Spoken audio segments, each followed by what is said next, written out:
अस्सलामुअलैकुम, मैं हूं उमाद और आज है हमारी इंग्लिश लैंग्वेज इंटरमीडिएट लेवल की क्लास नंबर 2 जिसमें हम देखेंगे must be as a logic. तो चलिए शुरू करते हैं।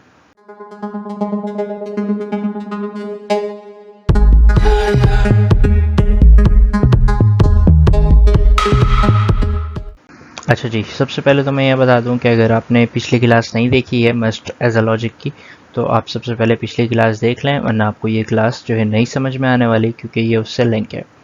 अच्छा जी, तो मैंने जिस तरह से पिछली क्लास में बताया था कि हम must as a logic use करते हैं किसी ऐसे सेंटेंस को बनाने के लिए जिसमें या तो काम होता है, यानी या तो काम होता है on the basis of logic, या तो काम होगा on the basis of logic, यानी इन प्रेजेंट सिंपल या इन फ्यूचर सिंपल से रिलेटेड अगर कोई काम on the basis of logic है तो हम उसको मस्ट से बनाते थे। इसी तरह मस्ट बी बात करता है ऐसे काम की जो कि हो रहा है, any action, to talk about any action which is happening, यानी ऐसा काम जो कि या तो हो रहा है और विच विल बी हैपनिंग, या तो जो कि हो रहा होगा, यानी इन प्रेजेंट कंटिन्यूस या इन फ्यूचर कंटिन्यूस, यानी इन प्रेजेंट प्रोग्रेसिव या फिर इन फ्यूचर प्रोग्रेसिव, यानी कोई भी ऐसा काम जो कि at the time of present हो रहा है या at the time of future हो रहा होगा।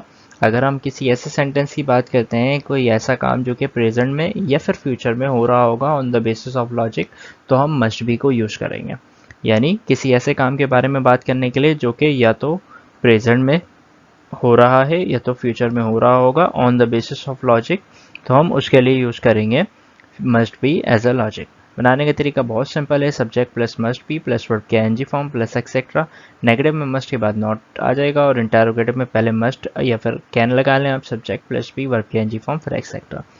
एग्जाम्पल के तौर पर मैं कहता हूँ वो ज़रूर खेल रहा है, या उर्दू ये भी हो सकती है वो ज़रूर खेल रहा होगा, यानी आप फ्यूचर के सेंस में भी बोल सकते हैं और प्रेजेंट के सेंस में भी बना सकते हैं, क्योंकि मैंने बताया प्रेजेंट प्रोग्रेसिव या फ्यूचर प्रोग्रेसिव पे अगर on the basis of logic बात होगी तो वो मस्ट बी से बनेगा। यानी वो ज़रूर खेल रहा है या वो ज़रूर खेल रहा होगा, he must be playing. Negative, he must not be playing. Interrogative, must he be या कैन ही बी प्लेइंग। इसी तरह अगर मैं कहता हूँ कि वो ज़रूर इंग्लिश नहीं बोल रहे होंगे, they must not be speaking English. इसी तरह वो ज़रूर एक लेसन सीखने की तैयारी कर रही होगी, she must be trying to learn a lesson. इसी तरह शायद ज़रूर आ रहा होगा, शायद मस्ट बी कमिंग, या आ रहा है भी हो सकता है, शायद मस्ट बी कमिंग। हम ज़रूर कुरान की तिलावत कर रहे होंगे, we must be reciting all Quran.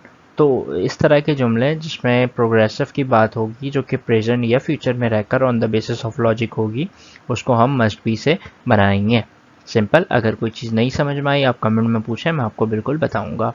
अच्छा, उसके बाद देखते हैं must be as a state. ज़्यादा से ज़्यादा प्रैक्टिस करेंगे आप तो ज़्यादा आपके लिए फ़ायदा है कि आपको सारी चीज़ें clear cut and clear cut समझ में आएंगी। अगर फिर भी कोई प्रॉब्लम है, मैं हूँ, आप मुझसे पूछें, मैं आपको बताऊँगा।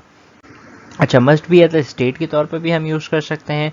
Must be as a state हम यूज़ करेंगे वहाँ पर जब हमें स्टेट के बारे में बात करनी हो on the basis of logic, यानी on the basis of logic अगर हमें स्टेट के बारे में बात करनी है। आप देखें, मस्ट बी प्रेजेंट और फ्यूचर के स्टेट की बात करेगा ओनली, सही है। यानी अगर कोई ऐसा स्टेट है जो कि प्रेजेंट में रहकर बात हो रही हो या फिर फ्यूचर में रहकर बात हो रही हो तो हम मस्ट बी लगाएंगे। अगर वो पास्ट का स्टेट है तो वहाँ मस्ट बी नहीं लगता, वहाँ कुछ और लगेगा, वो हम आगे जाकर पढ़ेंगे। तो अगर कोई ऐसा स्टेट है जिसको हम लॉजिक के बेस पे बोलना चाह रहे हैं, वो चाहे प्रेजेंट का हो या फ्यूचर का हो, उसके लिए हम must be as a logic in state use कर सकते हैं। फॉर्मूला बहुत सिंपल सा है, subject plus must plus be plus noun या फिर एडजेक्टिव। जैसे कि अगर मैं कहता हूँ वो ज़रूर डॉक्टर है, ही must be a doctor. Sir अगर मैं कहता हूँ अली ज़रूर इंजीनियर नहीं है या नहीं होगा, Ali must not B an engineer. यहाँ पर मैंने एन लगाना भूल गया, एक गलती से लग गया, तो उसे माफ़ करें और आप एन समझ लें, ठीक है। इसी तरह ये ज़रूर उसकी कुर्सी है, this must be his chair.